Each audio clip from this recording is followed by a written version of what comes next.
Psycho Talk tonight. Texas Governor Rick Perry doesn't give a damn about the massive income inequality in this country.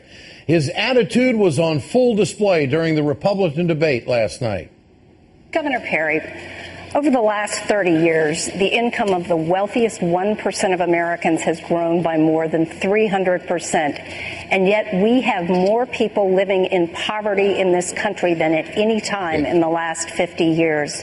Is this acceptable? And what would you do to close that gap? The reason we have that many people living in poverty is because we got a president of the United States that's a job killer.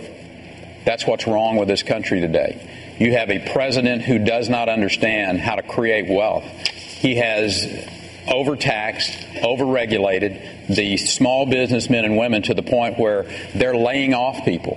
This president, I will suggest to you, is the biggest deterrent to getting this country back on track.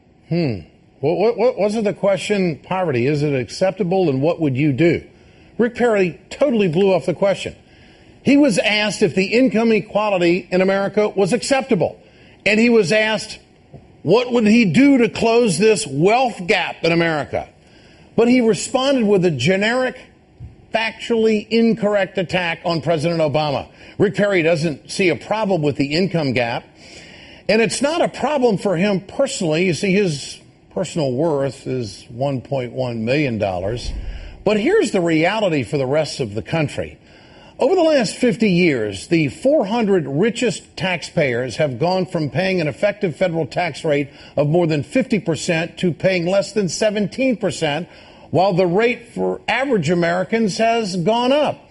And if you watch this show regularly, you'll recognize my favorite chart. It reflects the debate question Perry ignored last night. Since 1979, the top 1% has gotten richer and richer, while the income average of Americans has barely changed. That's the blue line down at the bottom.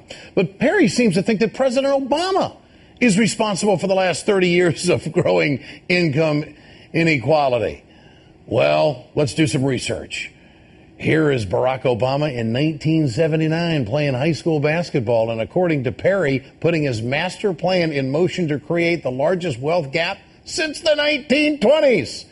The economy was already feeling the influence of Barack Obama at his 1979 high school graduation.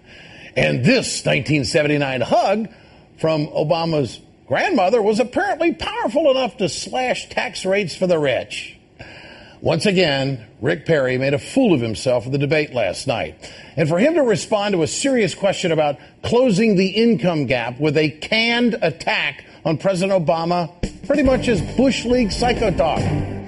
Right-wing dirty tricks in Ohio, they can't handle the truth about their anti-labor legislation, Senate Bill 5, so they distort the message of a great-grandmother.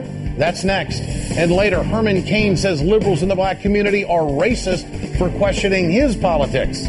Michael Eric Dyson will have something to say about that. You're watching The Ed Show on MSNBC. Stay with us.